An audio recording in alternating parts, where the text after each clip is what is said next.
wants to participate later or learn what's going on after the fact. Let's see, let everybody know you're being recorded. Okay, you're being recorded. Looks good.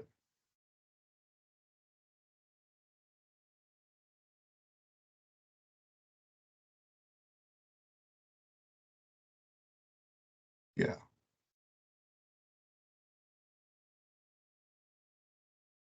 We're gonna wait another 60 seconds and then we'll get started.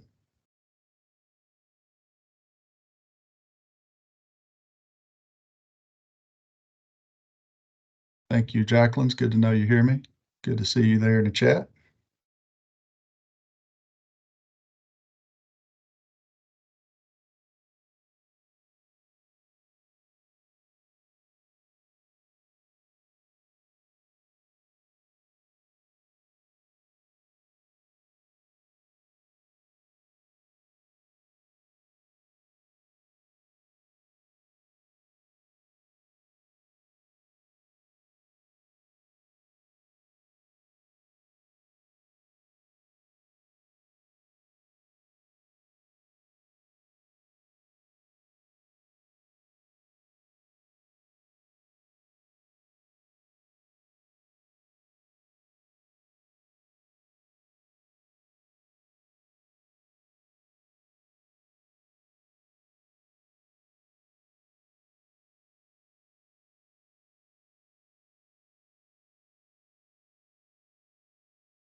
All right, well, we're going to get started.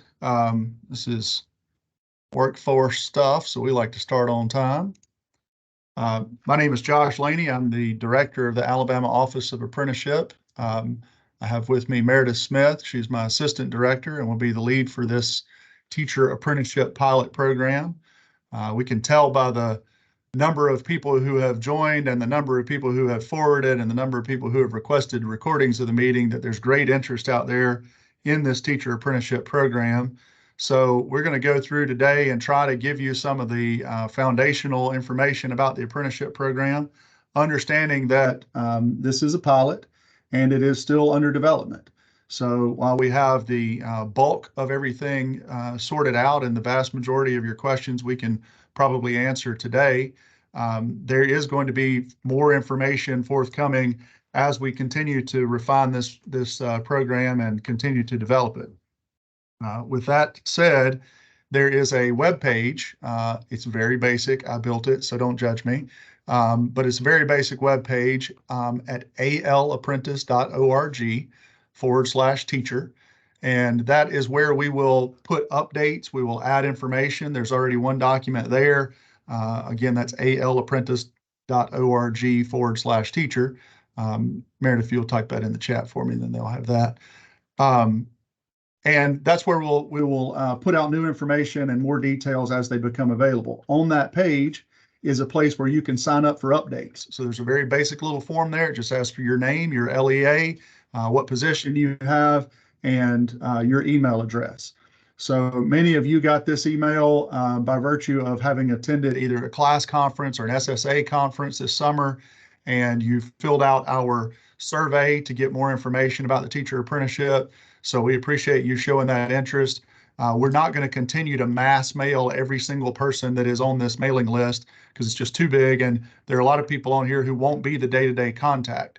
So if you're going to be a main point of contact or you just have special interest in this program and you want to be on that updated mailing list, go to that link that Meredith just put into the chat, click on it, and you can fill out just that basic form, give us your email address, and that's what we'll use to let people know when there's an update to this list. Of course, we've got our partners from the Alabama State Department of Education and our four-year universities who are participating. They will also be providing updated information. So we're going to try to hit it from multiple channels, but we're going to also have that one page as the main hub where you can go at least as a jumping off point for any details you need. So with that kind of basics under our belt, I want to share my screen here and launch into our presentation for today. Yeah. Meredith, are you seeing my screen? Okay. All right, so we are going to talk about the teacher apprenticeship pilot today, but we can't do that without laying some foundation. The first thing we're going to do is go over the foundations of a registered apprenticeship. What is that? What is a registered apprenticeship? How is it different from other training models? Talk specifically about some of the characteristics of this particular teacher apprenticeship. Then we'll get to one that I know, depending on your level in the school system, is more or less important to you, but the funding. How are we going to be able to help school systems do this? Talk about next steps, and then give you an opportunity to throw your questions into the chat. Let us know what we haven't answered for you. If we can answer it today, we will.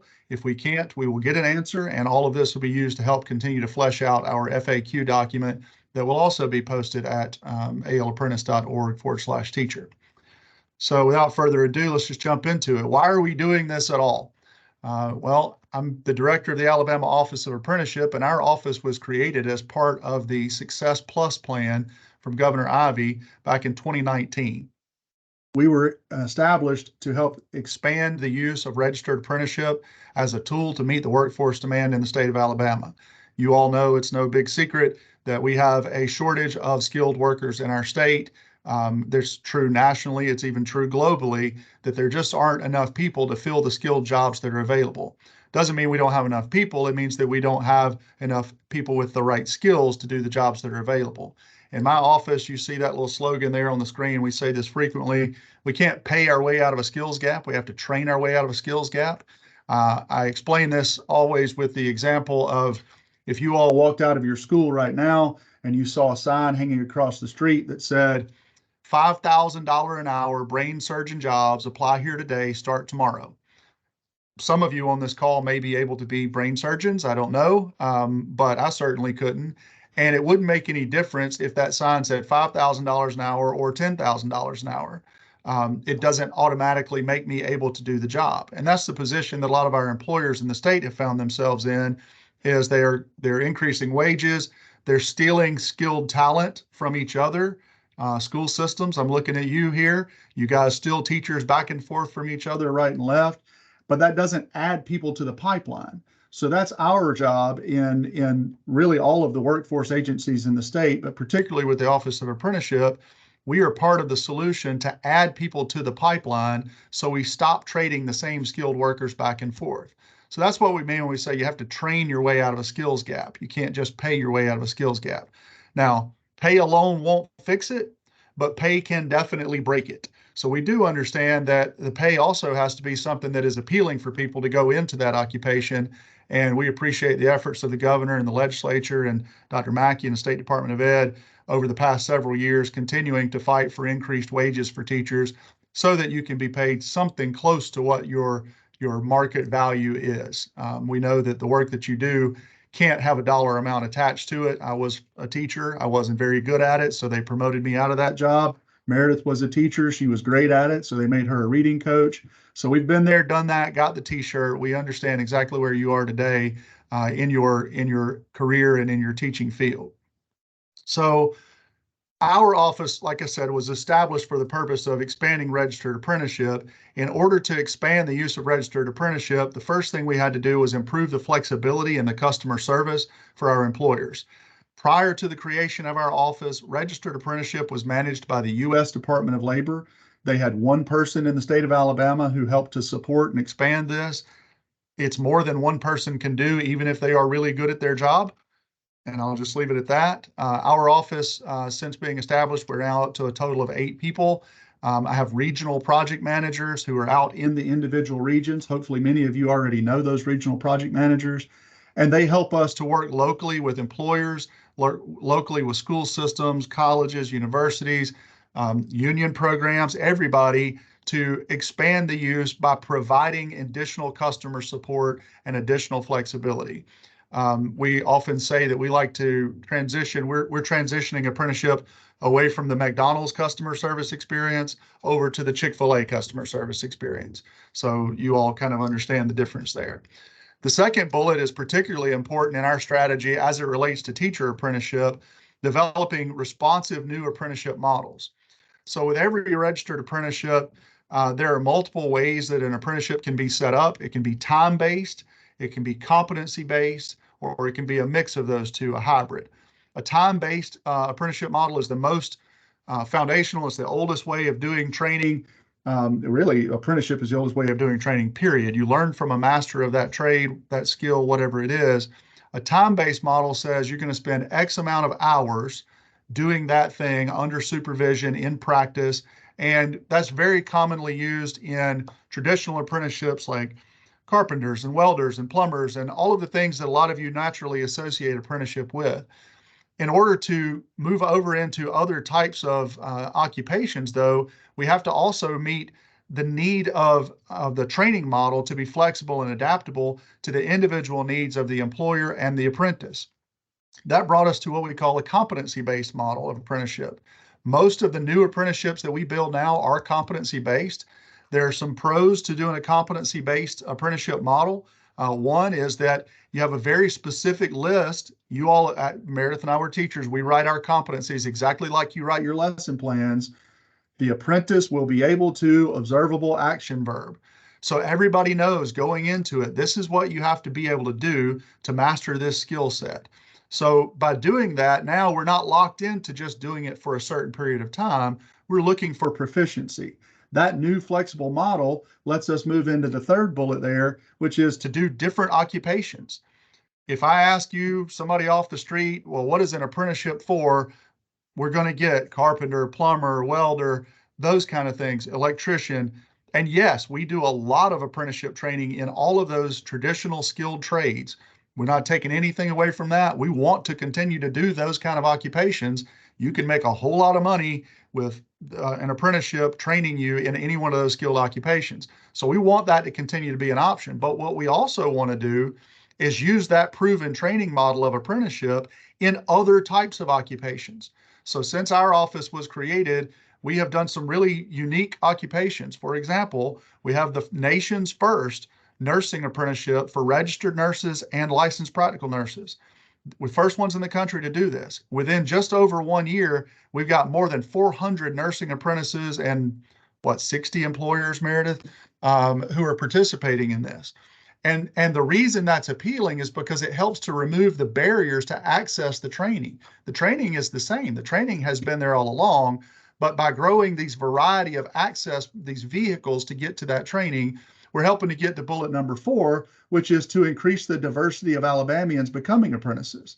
So the trades, all those things I've already listed, the welding, the plumbing, the HVAC, the electrical, all of that, it's been majority male, it's been majority white. There's no shying away from it. That's the way apprenticeship has been in Alabama for decades. That's in large part because those occupations have been marketed to or are most appealing to the male population. Well, we're looking at, well, why should a young lady or anybody else for that matter have to make a choice? Well, if I want to use this outstanding training model that is apprenticeship, I can only choose from these small list of occupations. So by doing those other things and expanding the models and expanding the types of occupations, we're also opening up the benefits of apprenticeship to a larger community of Alabamians. I won't go far into this, but I'll just give you a little bit of data here. The unemployment rate in Alabama is historically low. If you're looking for a job, you've got a job. There are almost 2 open positions for every person in Alabama looking for a job. I think the last rate was 2-point-something% unemployment rate. There's a flip side to that number, though, and that's called the labor market participation rate. So that is the percentage of people who are in the workforce. They're either at work or looking for work. Alabama's labor market participation rate is not good. We're at 57%. That means that 43% of the working age adults in the state of Alabama are neither working nor looking for employment.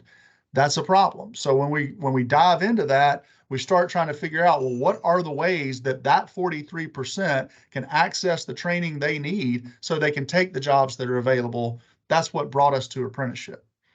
So what is an apprenticeship? First of all, let me just say, sometimes I'll say registered apprenticeship and sometimes I'll say an apprenticeship.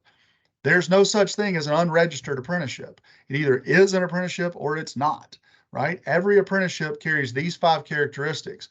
If you start talking to somebody about any other kind of training program, which we're all in favor of, there is enough workforce shortage to go around. This is not instead of, this is in addition to. But if it doesn't have these 5 characteristics, it's not an apprenticeship. The first thing is employer involvement. So every apprenticeship program has to start with an employer saying, I need people who can do this particular occupation. That's where every apprenticeship in Alabama starts. Now, I will compare this to the traditional education model a little bit. In traditional education systems, we often will get together a group of subject matter experts. I'm just going to pick on math teachers for a minute. We may bring together all the best math teachers in the state, and we ask those math teachers, hey, what do people need to know? What do students need to know about math? And we lock ourselves in the basement of the Gordon Persons building, and we tell each other what kids need to know about math, and then we go and develop a curriculum based off of that. I call that the train and pray model. We're applying the training that we think they need and then sending them out into the world with it and praying that whatever we trained them in is something useful for them. That's not the way we build apprenticeship programs. We start with the end user, the employer in mind, and say, you tell us, what does a person have to be able to do? So that brings us from the employer engagement to the second item there, structured on the job learning. Every registered apprenticeship has two main components. It's the part you do on the job, that's the OJL is what we call that, on the job learning, and it's the part that you do in the classroom. Well, we start with what you have to be able to do on the job, and that's how we write those competencies I mentioned. We ask a group of subject matter experts from the employer, hey, what does a person have to be able to do to be proficient in this task? In this particular development here, we started with a group of superintendents and principals who were recommended to us from your associations, class and SSA. These people can serve as our voice on behalf of employers. And I'm going to just pause for a minute and read out those people's names. If you have questions, you can contact them. They're all eager to answer your questions. But also, I just want you to know these are the people who have committed a good bit of time and effort to help and develop this. This is not something that was built by me and Meredith or built in the basement of Gordon Persons, isolated from the real world. Real superintendents, real principals sat down and helped us do this. Dr. Brenda Coley from Russell County Schools, Dr. Heath Grimes from Russellville City, Dr. Jose Reyes from Calhoun County Schools, David Wofford, Superintendent of Chickasaw City, Heath Harmon, Principal in Oxford City, Ross Reed, Principal in Auburn City, Alonzo Barkley, Principal in Coffee County, Kelly Hubbard, Principal in Tuscaloosa County. Real people who really do the job. Those people are out there helping us to determine what does this occupation need to be looking like? How do we define this occupation? So they helped us with that second bullet, the structured on the job learning. I'll show you what that looks like in the end, but I just wanted to call them out and personally thank them for all the effort and time they've put in to doing this, helping us with this development. So then once we have the list of these are the things you have to be able to do on the job, those are the competencies, we move from there over to, well, if those are what you have to do, what do you have to know to do those things? And we back up from the competencies into the coursework. So at this point, we had to bring in our, what we now call EPPs, our education program providers. These are the universities around the state who are offering teacher education degrees. And they're working directly with this list of competencies and working with the State Department of Education on the required coursework and making sure that a teacher apprentice has everything they need coursework-wise to support the on-the-job learning that they're going to be doing in the classroom. Those universities, we invited every university in the state. The big prerequisite was that they had to be able to develop a program that's available and accessible for a working adult. And you'll see why that's critically important as we go into the details. We wound up with 4 universities who are participating in the pilot, Auburn University, Montgomery, Jack State, Troy, and UWA. Those 4 have all committed that they're going to participate in this registered apprenticeship. Now, I told you this is still under development. We've still got some paperwork to do and a few things that we've got to work out. But those are going to be the universities that are providing the coursework matched up with this registered apprenticeship program. So now you've got an employer who has said, this is what we want done on the job. We've got the coursework that's matched up to that. The 4th item in that list of characteristics of a registered apprenticeship is what we call rewards for skills gain or pay bumps. The idea here is you're going to hire an apprentice, an employer is going to hire an apprentice. They may come in knowing very little, right? They may come in with only the basic information that they need. They're not going to be at maximum productivity on day one. They're going to have a lot of coaching. They're going to have a lot of support. So you start them out at an apprentice wage. It's not a full teacher wage. It's not a full welder wage, whatever it is. But as they gain skills and demonstrate completion of competencies, their wages are increased. So there's a direct reward for that apprentice to master skills, complete coursework, demonstrate competency. That's how they get to their next pay increase. That's very appealing to the potential apprentice.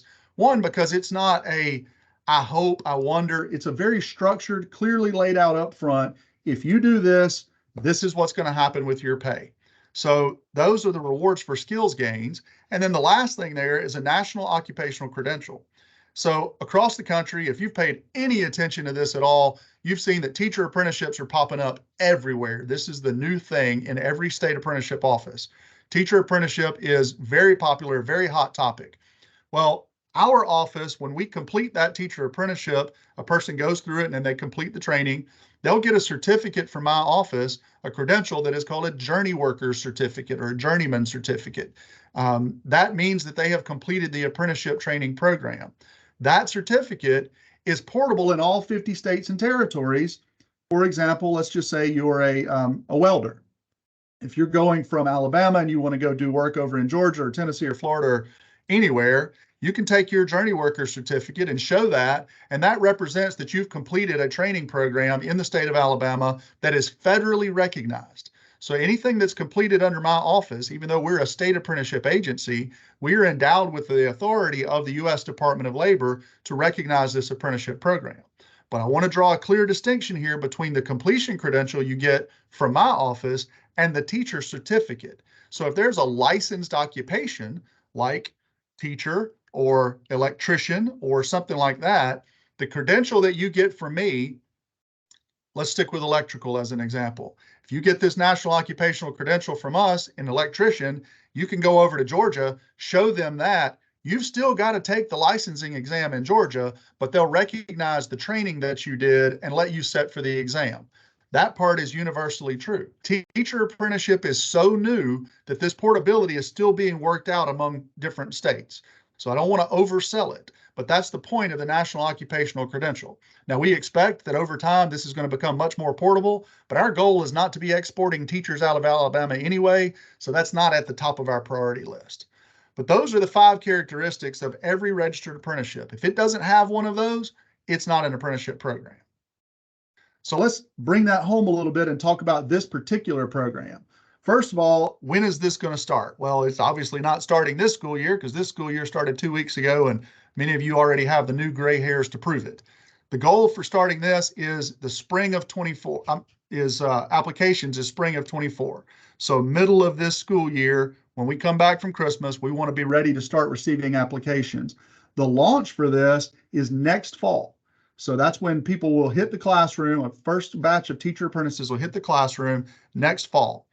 We're starting with one subject area, high school teachers, core high school teachers, and go ahead and hit the chat now. When are we going to do elementary? When are we going to do special ed? When are we going to do? I know. We just can't do them all at one time. So this pilot, we selected to go with the apprenticeship program being in high school. I got to close the chat because I get distracted when I see a question pop up. Meredith, you'll tell me. We're going to go with high school programs this year in the first cohort. This is a pilot. We expect to have to work out some wrinkles, but once we work those out, we have every intention of expanding this to other high-need teaching areas like special education, elementary. I mean, there's not an area that's not high need. We all know that in teacher apprenticeship and teachers. So we're starting with high school core subjects. All right, and then what universities can participate? We get this question a lot. Hey, I've got such and such a online university from Timbuktu, and they want to participate or they want to train my teachers. Only teacher education programs that have been approved by the State Department of Education are eligible to participate in this apprenticeship program. Now, why is that? Why are we blocking out the out-of-state providers? Because if they're not approved by the State Department of Education already, then we don't have a guarantee that the coursework they're doing is lined up to get that person a teacher certificate at the end. We don't want people to go through a program and then have to go back and get a master's or go do some other kind of add-on or whatever.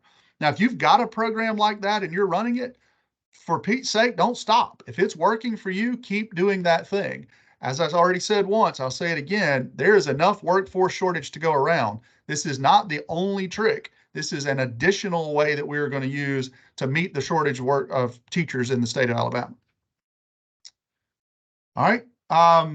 Some things that will happen with this teacher apprenticeship program. One, this is going to result in a regular Class B certificate.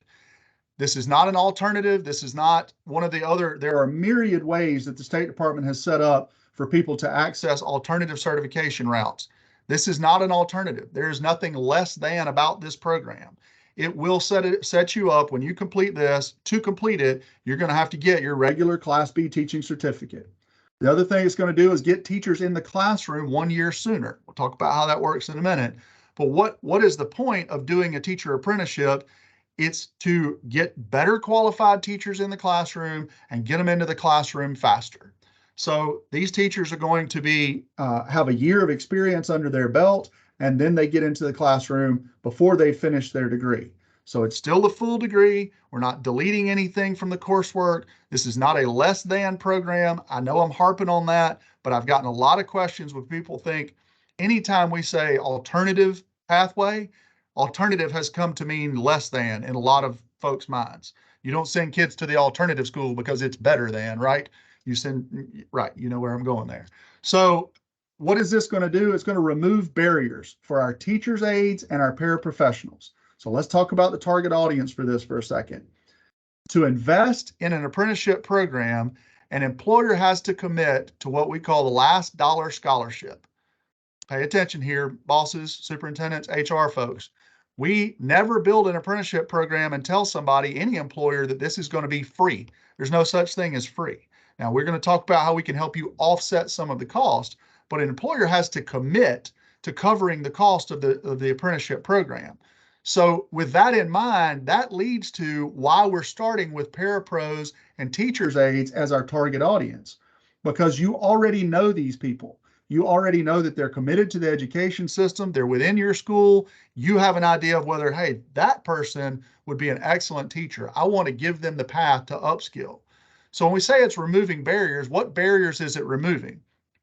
Two primary things. It's removing the barrier of time. So we're setting this up in a way that they can get the coursework that they need so they can become a fully certified teacher. And it's removing the barrier of cost. No apprentice can incur debt in the state of Alabama while they're in their apprenticeship program. You can't take out, we don't let student loans or loans of any kind for that matter become part of the apprenticeship program. When you sign on as an employer, you're committing, I'm going to serve as the last dollar scholarship for that apprenticeship program or for that particular apprentice.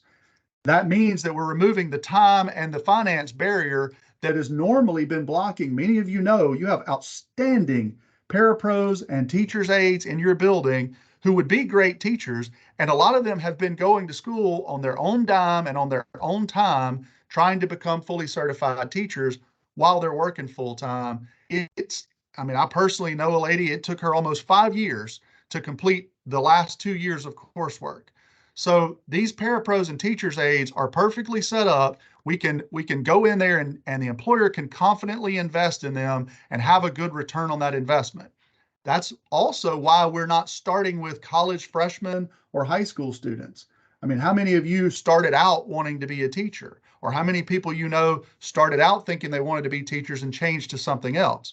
We don't want to ask employers, or the state of Alabama for that matter, to commit to the maybe I want to be a teacher cost of an 18-year-old. All right. So it's only available for parapros and teachers' aides, specifically designed to remove the barrier of time and money for them. It is also going to create a new occupation, a new type of permit. It's called a teacher apprentice. I think it's going to be a teacher apprentice license or certificate. I've forgotten the exact term. State Department will clarify that for us. But either way, it's a new occupation. Now, why is that important? You identify this parapro teacher's aide that would be an excellent teacher, and you plan to bring them in and upskill them into a teacher. You can't train to be a teacher while you're still doing your old job. You're not going to have people that are still parapros and are going through the apprenticeship program. It is a unique occupation, a teacher apprentice. Again, I draw the comparison frequently between this and our nursing programs because we have this already established in the nursing program. They get a unique license in the nursing program. It's a nurse apprentice license, and it has a defined scope of work, things that they can do and things that they cannot do independently while they're in training. That's what we're setting up for the teacher apprentice here. It's going to have a unique occupation. Does that mean you've got to backfill that person as a parapro or teacher's aide? Yes, because you're going to pull them out of that job and put them into this teacher apprentice job. All right, so a few things it's not going to do. It's not going to cost the apprentice anything except commitment and hard work. Now, let me go ahead and make this abundantly clear right out of the gate. This is not for the people who are barely able to pass classes. This is not for the people who have tried and can't pass the practices to get into the College of Education. This is for your high flyers, top achievers that would make excellent cream of the crop teachers, but have a barrier of time or money or both that are preventing them from getting that certification. This is not for everybody. It doesn't remedy every situation. That's probably the biggest question I've been asked is, well, I've got these folks that haven't been able to pass this test or haven't been able to pass that requirement. Is this for them? No, this is for the absolute cream of the crop, top dog people that are going to be the best teachers coming out of this program. It's not going to be totally free to your school system. There is some incentive funding, and we'll talk about that in a minute, but you've got to start out with the mindset that this is the investment on behalf of this employer. We are going to identify these individuals that we choose, and we're going to invest in them and upskill them into being teachers. Nobody ever said it was going to be free. I don't want anybody to go into it thinking it's going to be free. The legislature has been very generous to help us offset the cost, but it's not a program where you can just be along for the ride. You've got to have a commitment as an employer. I've already mentioned this, but I'll say it one more time. It's not going to create a less than approach for certification. This is not an easier path. Matter of fact, this is probably a harder path, but it's going to remove those barriers that have been preventing folks. It's also not open to substitutes or high school students, and I've already mentioned why. You've got to be committed as a teacher apprentice. You're going to be working full-time in this job. High school students, one, we don't want high school students to be teachers. You graduated from there last year and you're going to be an apprentice in that classroom next year. I was a high school principal. No way I'm doing that. That's what we heard from our high school principals in this situation too. Substitutes, some other states, if you look around at other models, you'll see that some other states are letting subs try this. Problem there is you're not consistently with a journey worker and you're not consistently in a classroom doing your own training. So those are the things that the teacher apprenticeship is not going to do. So let's talk about what does this apprenticeship look like? Let me give you the easiest way to visualize this whole thing. It is, imagine the internship that we all did at the end of our regular teacher degree, that normally 1 semester long internship. If you take that internship, you move it to the junior year, you make it all year long, and you make it paid. That's the number one biggest difference. So that person is going to be basically serving the same roles they would in an internship. They're going to be co-teaching, they're going to be helping to write lesson plans, they're going to be grading papers, all the things that you would do in an internship, but you're doing it all year long and you're being paid while you're doing it. So that gives them that work experience, that gives us the confidence to let them move on to year 2. The second year and final year of the apprenticeship program is they're going to have a classroom all of their own. They'll be the teacher of record during the final year of their apprenticeship program, and they will also be still going to school, working on finishing their bachelor's degree in education at one of these 4 universities. So that's really generally the outline of this apprenticeship program. During year 1, the apprentices are going to be paid 65% of base teacher salary. So I know that's a common question. How much are they going to make? 65% of the base teacher salary. That base teacher salary is the amount set by the state in the standard pay for teachers. So the 2% raise, yes. Well, what about teams? No. Base teacher salary, 65% for year 1. So that represents a significant savings. A significant increase for our parapros and teachers aides over what most of them are making right now. Okay? Tell you that window popped up. So 65% in year 1, and then in year 2, they're going to make 85%. All right. So during the second year, while they've got their own classroom, they're going to make 85%. So this is and enhanced pay, significantly enhanced pay versus what those parapros and teachers aides were making. When they complete the program after year 2, when they start the next year, they're 100% regular Class B teacher pay. They're on track just like everybody else, and they start gaining experience and making their increases along the step raises. So what's the timeline look like for this? Well, we've done the competencies, and I'll show those to you in a moment. Again, huge thanks to class and SSA and those particular individuals who have stuck with us to help us work on these competencies. The competencies are done. We've also worked with the related instruction providers. That's the apprenticeship term for it, is related technical instruction, the RTI providers. Those are the 4 schools that I mentioned: AUM, Troy, Jack State, and West Alabama. Those 4 have established training outlines. And we're not going to be able to offer, not all are able to offer flexible course scheduling for every single program. So for example, some of the universities, well, you still got to come in to do labs for science. They don't have a distance learning option for science. So they're not necessarily going to offer secondary science teacher training. But they were able to work out a remote or mostly remote option for social studies and English. Right? So different universities will be able to offer more or less of the different core subject areas for high school teaching. So talking about funding, well, the legislature did allocate $2.4 million of funding for the first cohort.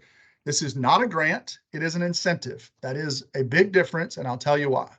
For a grant, like many of you are used to applying for, there's a scoring rubric, right? And you're going to get additional points if you're a rural system, or you've got persistent teacher shortages or whatever. There's a points-based system to determine who gets those funds. We're inside the Department of Commerce. We don't issue grants, we issue incentives.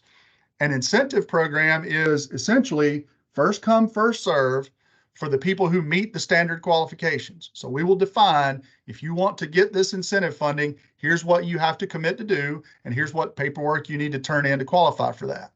Now, understanding there's $2.4 million, and our goal is to do 40 teachers in the initial cohort, that means that we can only have a certain number of school systems to receive incentive funding. We're going to cap that at 2 apprentices per school system. Now, somebody on this call is from a school system that's got a bazillion dollars in the bank, and they're wondering, well, can I do this even if I don't get incentive funding? Yes. If your school system wants to pay the full amount, you can certainly go ahead and do this apprenticeship program with or without the incentive funding. But the reality is, most of you are going to need the incentive funding to be able to afford to do this program. So there will be a process. It will be on that web page that I told you, by which you have to go in and complete some documentation, and we'll create a list in order of the people who completed the documentation and submitted their request. And once we have that, we'll start letting people know, hey, your school system number 22, so you're not guaranteed incentive funding. We'll put you on the wait list. If one of the previous school systems backs out or doesn't get their apprentice or whatever, then we'll roll that funding down to you. We're working the details out about that. It's not going to be some gigantic, complicated process, but it is going to be very time sensitive. So it's going to be important that when we roll those things out, we'll let everybody know in advance, hey, this is going to open up, next Tuesday or whenever it's going to open up. It won't be next Tuesday, but just for example, we'll let you know in advance of when that's going to roll out. It's going to be important that you are ready to move forward. All right. So what will that funding look like? It's a total of $60,000 per apprentice. Remember, we're going to fund 2 apprentices per school system, or up to 2. You can do 1 if you want. You'll get a $40,000 check in the fall in year 1. You have to turn in a budget to us that shows us what you're going to spend that money on. Some of the things will be required. For example, there's a required stipend for what we call the journey worker teacher. That's the mentor teacher who oversees the apprentice. That's the person in the classroom that they're going to be in. There's a required stipend. If you take this incentive funds, there's a specific dollar amount that has to be allocated for that, because this is extra work for those teachers. They are going to be asked to supervise and train an apprentice in their classroom. It's more intensive than a traditional internship, the level of documentation, the meetings, the reporting requirements, all of that. So we're going to pay those journey worker teachers. I get tired of asking teachers to do more things for no more money. So that's not an option. You can use that $40,000 to offset the cost of the apprentice's tuition. You can use that to offset the cost of their wages. I go back to what I said before. This is not going to be free. The total of $40,000 might or might not completely cover the cost of the wages plus the tuition. Different universities have different amounts of tuition. It costs more or less to go to different schools. If you say, hey, I want to send my apprentice, you, the employer, decide, I want to send my apprentice to this particular school and their tuition is this dollar amount. If it uses up your $40,000, you're on the hook. You've committed to spend the rest of that money as the last dollar scholarship. At the end of year one, you'll have to turn in documentation to us, basically receipts. Here's the wages I paid out. Here's the journey worker stipend I paid out. Here's the tuition I paid out. Show us that you used the $40,000 in the way that you said you were going to, and then you can qualify for year two, which is $20,000. Now, why is year one 40 and year two is 20? In year one, you can't count this person as an FTE. In year two, you can use FTE money, so you can use money you've already got to help pay their salary. Speaking of money you've already got, the question comes up frequently about, well, what if I get to the end of year two and I don't have a position for them? Well, the only guarantee that that person has is that you're going to put them through the apprenticeship program. You're not guaranteeing them that you're going to give them a teaching position at the end of it. That is the automatic assumption. And we would not want people to build apprenticeship programs, put somebody through the apprenticeship unless they had an intention of putting them on. So you need to look at your high need areas. And typically, I mean, if you get a new high school qualified math teacher, you're going to find a place to put them, right? You're going to find somebody, you're not going to have difficulty getting them into your school system. But even if you don't, that apprentice comes out fully trained with a Class B certificate. And if you can't give them a job, they can pick one up somewhere else.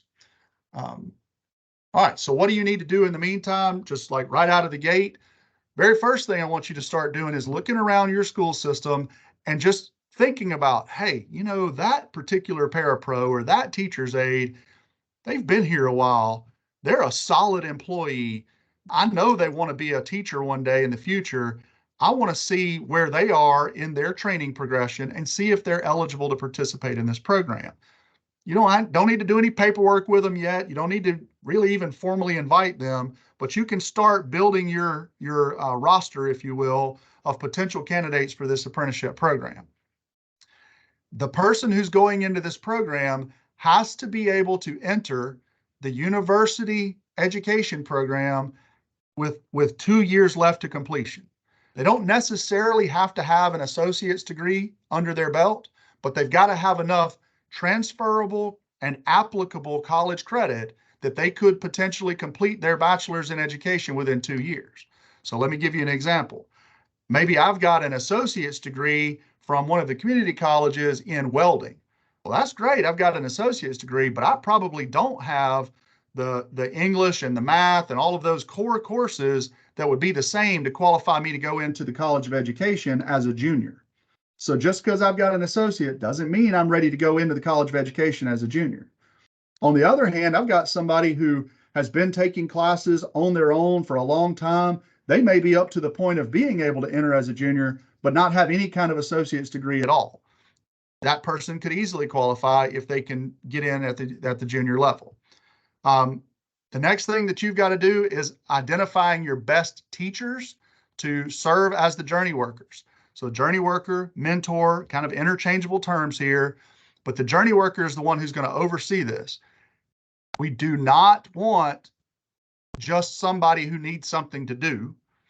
They have to meet the same qualifications as if they were going to supervise interns. So y'all know those qualifications. They think it's a master's degree and 3 years experience, the same qualifications as if they were going to supervise interns, but we want your best ones. The journey worker stipend for year one is going to be $4,000. So, excuse me. That's why we set that journey worker stipend in that high of an amount, because we want you to go find your best teacher of teachers and assign them to be the journey worker for this person. Now, if your apprentice wants to become a math teacher, you can't put them with a journey worker who is an English teacher. They've got to be in their correct subject area. So you can start now kind of doing that matching in your head. Hey, I know this teacher is really great and would be a great mentor and journey worker. And I know that parapro, they might qualify. Start doing that matching in your head. The third bullet there is something you very definitely need to do actively. If you're a superintendent or an HR person in the school system, this is to you. This is a new position. You're going to have to get a new position and a new pay scale approved by your board before we can ever, or before you can ever even advertise these jobs. Now, in most cases, at least as far as I know, that means you're going to have 2 board readings to do that. It feels like it's a long time between now and the spring when these applications will be ready to start coming in. We all know it's not. So you need to start working on that immediately. Hey, go to the board, ask for permission. Hey, we want to create this new teacher apprentice position. We're looking at potential funding from the state to help offset the cost. This is what we think it'll cost us. Here's the salary schedule that would be associated with it. That's step one. And because it often takes 2 board readings, if you don't get that done pretty quickly, then you may be out of time before it's time to start taking applications for the apprentices, and somebody else may beat you to the punch. So if anything, supers, HR folks who are on the call or watching later on, put a big star by that one, start it immediately. If you have any questions about what that looks like, you can contact me, contact Meredith. We'll give our contact information at the end. We can help you work on that. But be prepared to move quickly. This is a hurry up and wait situation. We're going to give you a lot of documentation that you need to be able to pull together. If you've got that stuff sitting there ready on go, when we announce, all right, now we can accept these documents or now we can accept this application, then you're going to be in a lot better shape. What documents you'll need and what processes you'll have to follow will all be posted on the alapprentice.org teacher page. Will be very clear there. If it's not clear, let me know. Send me an email, send me a text, ask me a question. All right, so I realize that was a tremendous amount of information in a pretty quick time, but many of the folks that are on this call already heard the general parts of this presentation at class or SSA, and I wanted to make sure we got to the point where we could accept questions from you. I'm going to go over a list of some of the most common questions that we've gotten, and I may answer some of the ones that you have here in the chat already. So the first question, we have a former graduate who went straight to college and will be in his junior year in the fall of 2024. Can I hire that person as an apprentice? All right, the answer is no. The person who you want to be an apprentice has to be what we call an incumbent worker. They have to have been employed in your school system as a parapro or teacher's aide for at least the past school year before they can apply to get into the apprenticeship program. That is to protect you, and it's to protect the investment of the state, and it's to protect the quality of the program so that we know we're pouring money, pouring time, effort, energy, resources into people that are already committed to be educators in your school system. More than anything else, we think that item, that requirement, will guarantee a good return on investment for all of us. Second question. I have someone in mind who struggled to pass the Praxis core, but I'm wondering, might this be a good fit for him? No. Honestly, no. If this person has not been able to pass some of the entry exams to get into the College of Education, for example, they're still going to have to pass those exams to get into the College of Education. Or if they haven't been able to pass the exam at the completion, whatever those tests look like, this is for your high flyers, your top achievers. My individual personal recommendation to you is if you've got somebody who has not been able to pass some of those basic exams to become a teacher, don't put them into this program because this is going to be very rigorous. It's going to be something that takes your top-notch people to succeed. How many apprentices can our school district have? You can have as many as you want to pay for. We're going to limit the funding from the incentive model to 2 apprentices per school system for this first pilot. But if your school system has a sufficient amount of money and you've got 4 or 5 or 6 people that are interested in doing this and meet the qualifications and you want to support them in it, go for it. You can add as many apprentices as you want. What if the funding for the 40 apprentices has been allocated? Can our system still participate? Yes, same answer. If the 40 apprentice allocations are used up and you want to participate, you can still participate. How will the funding be dispersed? I kind of touched on that.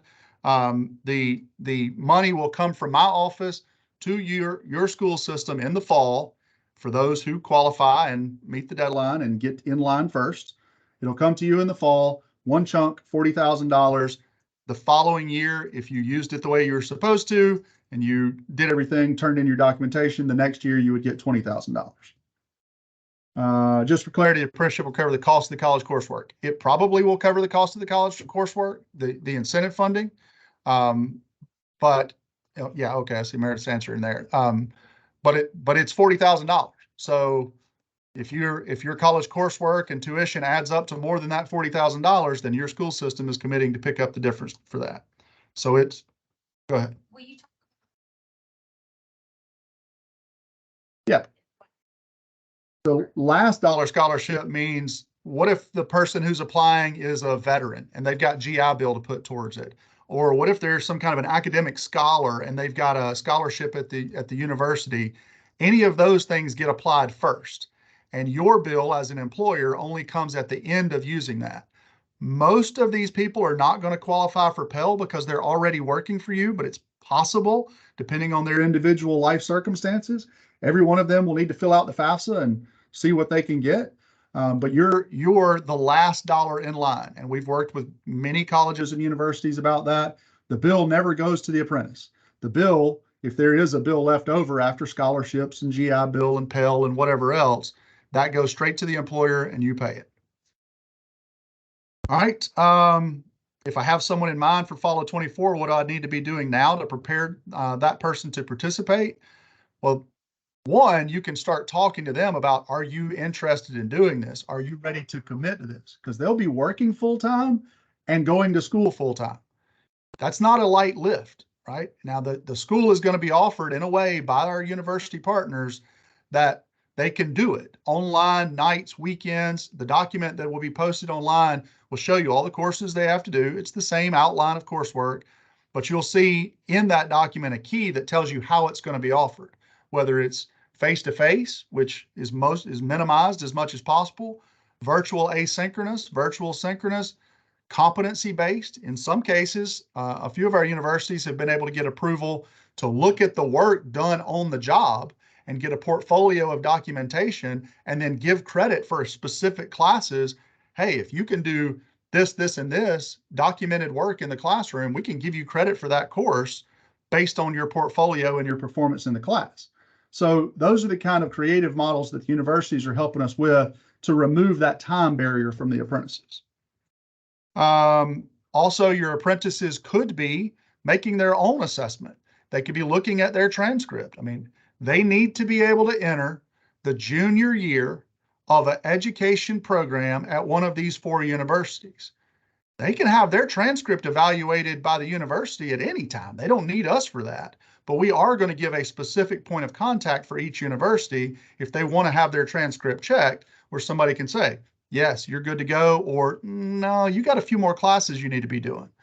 The sooner you get that transcript check done, or the sooner apprentice gets that transcript check done, the sooner they'll know, hey, I need to knock out this particular class or that particular class so that I'll qualify next fall, or really the next spring.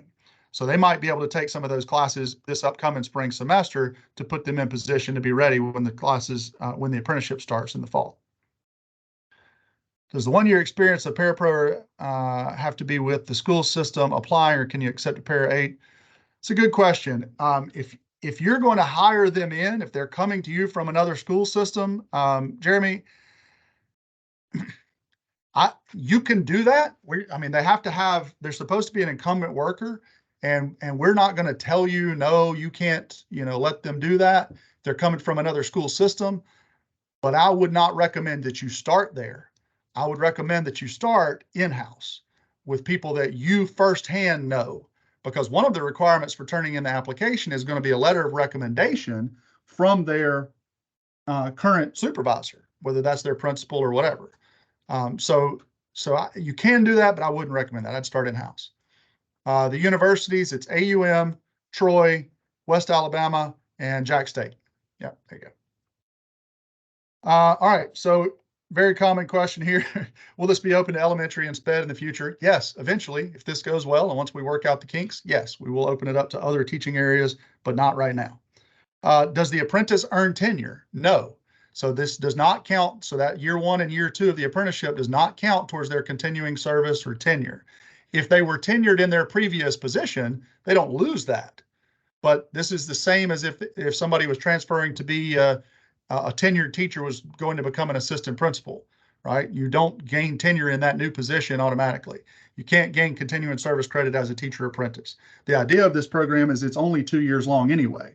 as a teacher apprentice. So you won't gain tenure in that spot. As soon as you graduate, you complete, you become a regular Class B certificate teacher, you come in right then at the 0-year experience teacher pay scale, just like anybody else off the street would.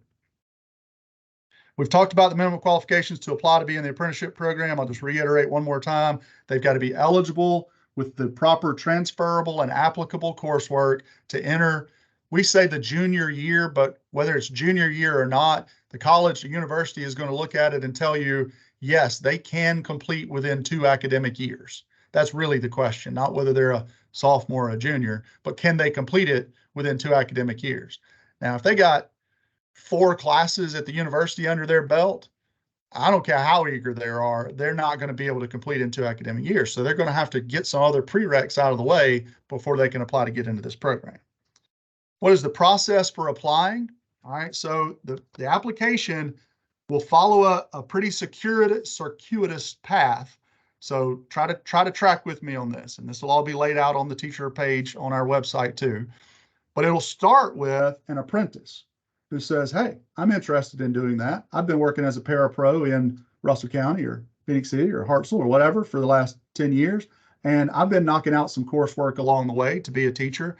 I want to apply.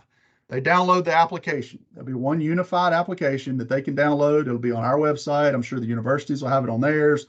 They'll get the application. They fill out their basic demographics, all of their general information. The first stop for that application is at the university. Hey, Troy, I'd like to get into this teacher apprenticeship program. Can you take a look at my transcript and tell me if I'm within 2 years of being able to complete a bachelor's degree in education? Troy University will have somebody, and all of them will have somebody assigned. Yep, we're looking at it. Josh, you've got plenty of credit hours. You're good to go. You've met these minimum requirements so that you can get into our teacher ed program, our College of Education. Or they might say, Josh, you got an associate's in welding, bud. You got to go back and take these other 5 or 6 classes before you can get in. They won't just tell them no and send them packing. If they're not qualified, they're going to be specific with them. Hey, this is what else you need to do so that you can apply for the next go round. So I get my transcript vetted by one of the universities that I plan to participate with. Let me pause right there. The employer decides which universities they're going to participate with. So I'm in Phoenix City, for example. That's where I'm from. It was 2 miles from my junior high down the street to Troy University campus. So my employer would have said, hey, we're doing Troy, right? But if I was over on the other side of the state, somebody else might say, hey, we're going to use West Alabama. Or if I'm in Montgomery, they might say, hey, we're going to use, that's up to the employer to decide. That'll be information you as the employer need to share with those potential apprentices. So that was just a little sidetrack there. That's right. You as an employer can say, hey, we're willing to work with any of the 4. Maybe you've already got some credit, some parapros who've got some credit at some of the different ones. You can work with any of them if you want to, or one exclusive one, up to you. So the teacher applicant, the apprentice applicant, got the thing, filled out their basic information, took it to the university. University says, hey, looks like you're good to go. You're within 2 years of graduating. At that point, they're going to bring that document back to their employer and say, hey, look, boss, the university has checked me out and says that I am qualified as within 2 years of completion to be a teacher apprentice. So now the employer has to decide, okay, Josh, you're within 2 years, but you're the worst parapro I've ever seen in my life, Josh. I don't want you to be a teacher. It's still the employer's discretion. This is not like open enrollment. Everybody who wants to do it can just do it. You've got to be recommended by and selected by an employer. But let's say that I was a good parapro. I had a good track record. I was a good employee, and they wanted to commit to upskill me. Then that employer would say, yes, here's a letter from Josh's current principal. He does a good job. We want to commit to that. I've got a journey worker in math that I can pair him up with. He wants to study math, all packaged up and ready to go. You give that to the sponsor, which would, in this case, be the apprenticeship, be the university. Sponsor says, hey, this looks great. All the minimum qualifications are met. They register that person. They hand it over to the State Department of Education. State Department of Education says, hey, looks great. They've met all of these minimum qualifications. We're going to hand that back to you with a teacher apprentice certificate attached. And that's it. You're off to the races. I know it sounds like a lot of steps, but it's a pretty logical process if you think about it. And we are committed to making it all one document. That means it's going to be a little lengthy, right? It'll have a few pages attached to it, but everybody will be able to see that every step has been checked off all in that one flow. So we hope that that will help to make sure communication is good and that everything is checked off. Nobody slips through the cracks. We don't lose anybody in the process. All right. I saw this question about the hours. So yeah, it's different for different hours. There's not a requirement that LEA hire the apprentice at the end of year 2, but if the pair 8 is tenure, they're, yes, Jeremy, that's correct. You're not required to put them into a teaching position at the end of year 2. We hope that you will only hire as many apprentices as you have teaching positions for, right? It would not be great if you had a whole bunch of people that were getting through this program, getting their teacher certificate, and then you didn't have a place to put them. But I don't think that's the case in most school systems. You're going to have a place to put a core secondary qualified person. Minimum requirement to be a journey worker. We talked about that question already. It's the same as the minimum qualifications to supervise an intern. All right, so those are the frequently asked questions that I have up to this point in our document. I'm sure there are more. All right. Year 1, the school system pays the cost of the college, university, mentor, stipend, salary, and we'll get $40,000 to pay for everything. That is correct, Shannon. Yes. The actual cost, that's why I opened this document, this page a minute ago here. I'm going to show you the standards. Let's see here. This document is called the work process. It'll be posted on that web page if it'll open.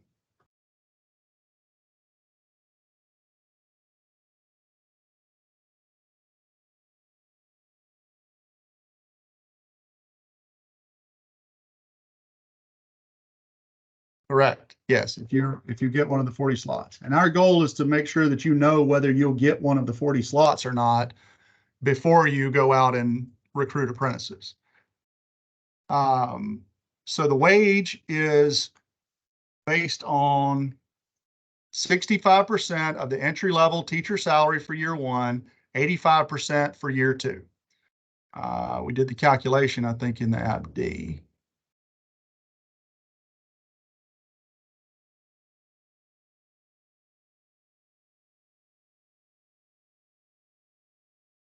There we go. All right. So as a minimum floor, I hope you guys can see that. I'll make that a little bigger.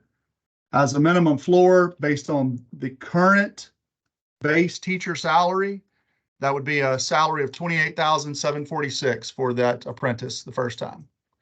What is considered as a full-time student, if it's not hour or course-based, it is a full-time student is based on the same, 12 hours of minimum coursework or whatever. But that is part of the conversation with the college. Is the $60K per person or for the 2? It's per apprentice. So $60K total per apprentice, 40 in year 1, 20 in year 2.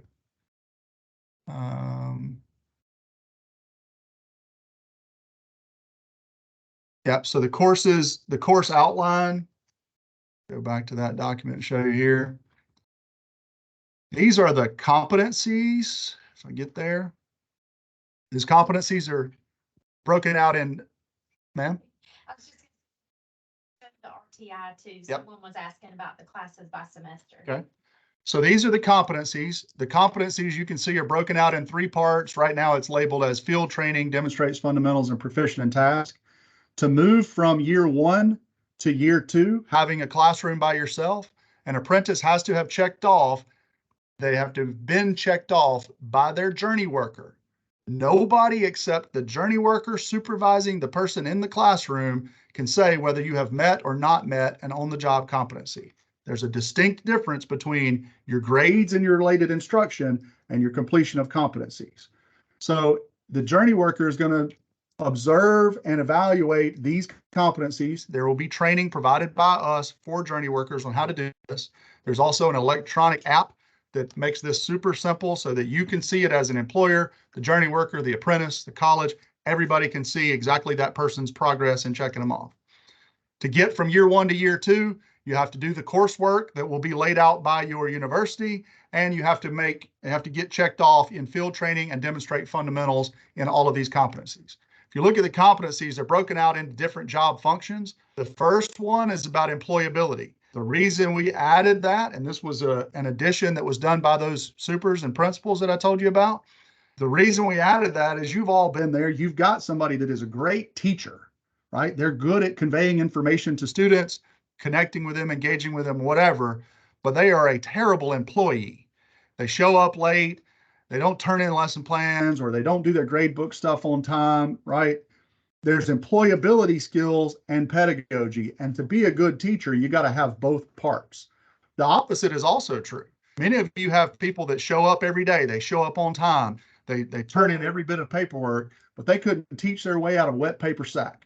That's why it's broken into two separate parts. Employability at the top, and then we get into the different job functions here that are about pedagogy. Now, if you've been trained in the ATOT, many of you have, that Alabama teacher observation tool that goes along with the new evaluation system from the State Department, these bottom competencies about pedagogy are lined up exactly with that. So your people won't have to learn a new system. There won't be new competencies or different language. This will be lined up exactly with the same ways that you're evaluating your other teachers. So you can see there's objectives about climate and culture. That a little bigger. There are objectives about learning dimension, essentials, agency. All of this is straight from the ATOT.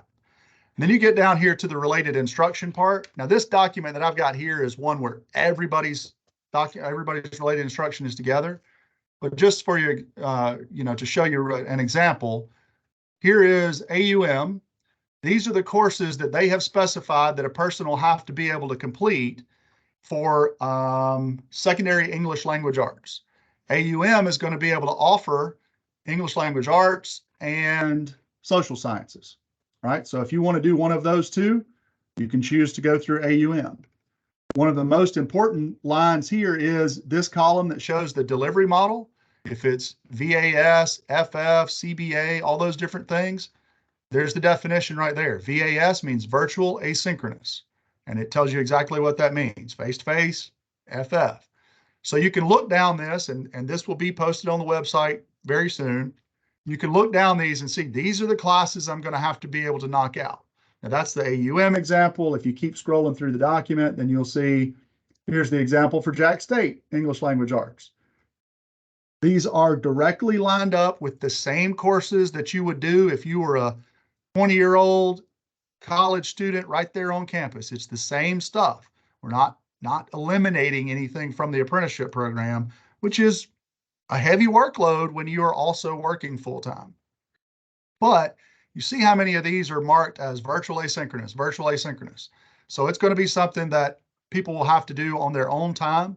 One of the best practices that we have heard from other states, really two that I'll bring up right now. One is if you're on a period schedule and you can manage to give that teacher apprentice, a study period. So they're going to have their planning period when they're with their intern supervisor, their journey worker.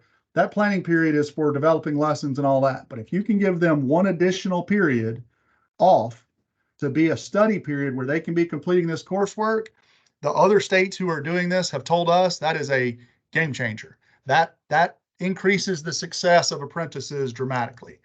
If you're on a block schedule, I understand. I've been there, done that. It's tough. That would mean that person is only teaching 2 blocks a day.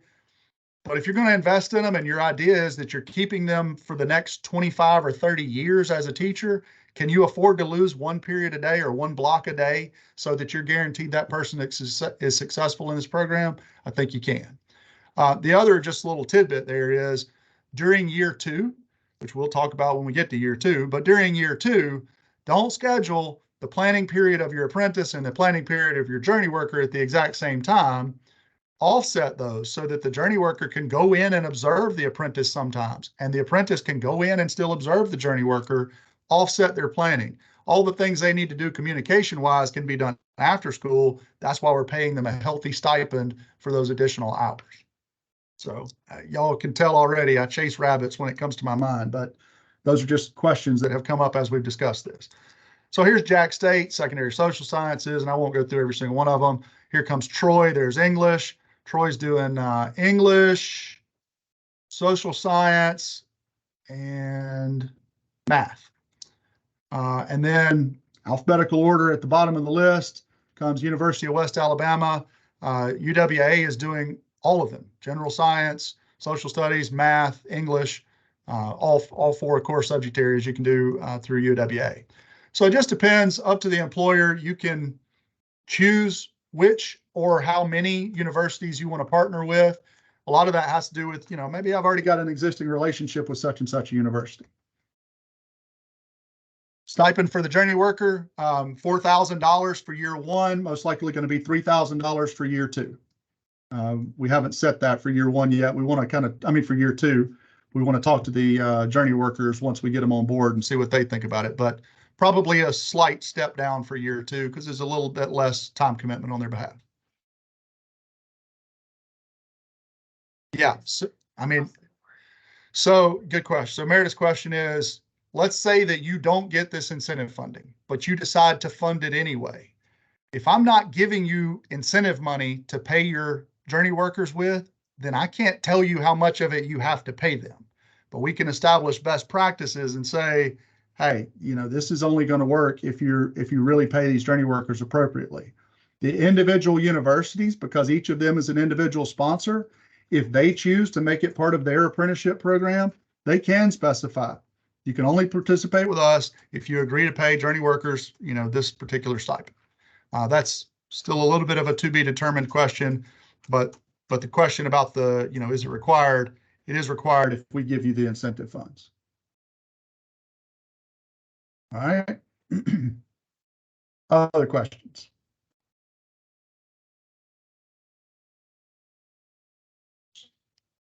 Yeah. So the job description for a teacher apprentice is, we can create you one, but it is essentially the same as a teacher. So when we go to this, let me find the right page. Here, we go by the ONET code. So many of you are familiar with that. The ONET or SOC code that ties to that particular occupation. It's going to tie to teacher, not to teacher apprentice. So what you could do if you wanted to create a specific job description there is use the competencies that are laid out in this and say, you have to be able to do these competencies. That's the job description. You may want something more abbreviated than that. I don't know. I assume, Michelle, you're looking for something like to go to your board with. We haven't created anything like that, but if we would love to share if any of you want to help us do that. Oh, question that I got a million times and I can't believe we didn't bring up. Can they coach? That one was very common question. We, in the end, decided that it's going to be up to you at the school system level if they can coach. Now, I know how this sounds, but I was one of them. And sometimes programs like this would come along and I would use this to hire somebody who wasn't certified, but I wanted them to be a, soccer coach because you couldn't find one single soccer coach in a 100,000-mile radius. And so I was using this to try to fill coaching positions sometimes, not this, but other types of alternative programs. That's up to you. That is at your discretion whether they do or don't coach. But I will remind you, they're going to be taking a full load of courses, like all of these classes, and teaching all day long as a teacher apprentice. If you got somebody who is already coaching and you think they can handle that, I wouldn't make them quit coaching to go into this program, but that's your local decision. We're going to leave that up to you. That was the most, you can imagine, that was the most hotly debated topic out of the whole thing. Yes, Keela, the universities hold the apprenticeship, not the LEA. So the sponsor of the program is each of the universities, and they are responsible to my office for overseeing, coordinating, outlining, keeping up with records like that. The LEA is the employer. So the employer joins under one of those sponsors and they say, yes, we agree, we commit that we will follow the guidelines as established in this apprenticeship program being run by such and such a university. Everybody has specific roles and responsibilities in that, but it is ultimately the university's apprenticeship It's a group program, and then individual employers can join under that. I hope that answers your question. Okay. Man, I must have done a really good job. I was expecting a lot more questions in there. All right, so we will take this back. We will put these together into the FAQ document. The FAQ document will be posted on that website. As soon as we get these final signatures on the work processes that lay out the courses and the related instruction and the competencies, once we get all that signed off by the universities, those will start to be posted on that website. Things you need to be doing right now, Michelle, we'll be in touch with you real soon. And Dr. Eller has committed that she'll help us work on a sample of a job description that all of you could use if you want to. We'll post that on that website. Everything will be right there. You need to go right now. If you want to get updates about this going forward, put your email address into that form on that website so that we'll have you as a point of contact. You also need to just start thinking about, yeah, I've got a person who might be interested in this, or I've got a person that'd be great for that. Start looking around for those potential candidates. And then third is start that process with your local school boards to get these approved. There'll be a lot more information to come. I promise you, we will continue to do trainings, webinars, all kind of stuff for those people who are interested in participating and answer any questions you have. In the meantime, I closed my share screen, but I'll reopen it for right now. My phone number, email address, all of that is easy to find. There it is. I don't mind at all if you think of something later on. Hey, I should have asked this, whatever. Shoot me a text, shoot me an email, whatever you want to do. Bill, I see your email address there in the chat. What I want y'all to do is go to this page. It's alapprentice.org/teacher. Boy, what an elaborate page that is, right? Go in there, put in your name, your school system, the position you hold, and your email address. Hit submit. That'll add you to our mailing list. All right, thank you. So I'm going to stay here for a few minutes in case anybody, we got another 12 minutes on the clock. If you think of anything else, go ahead and drop it in the chat or shoot me a text or email or whatever. If you've got everything you need, you're welcome to bail out and go supervise the cafeteria because it's about that time of day. Have a great day and a great afternoon. The posting will also be, the recording will be posted on that website. It'll take a little while. We have to process the video, put it on YouTube, and then we'll put the link up there, but the recording will be posted there. All right, good deal. Thank you all for what you do every day, and we look forward to working with you to build out this teacher apprenticeship program for Alabama.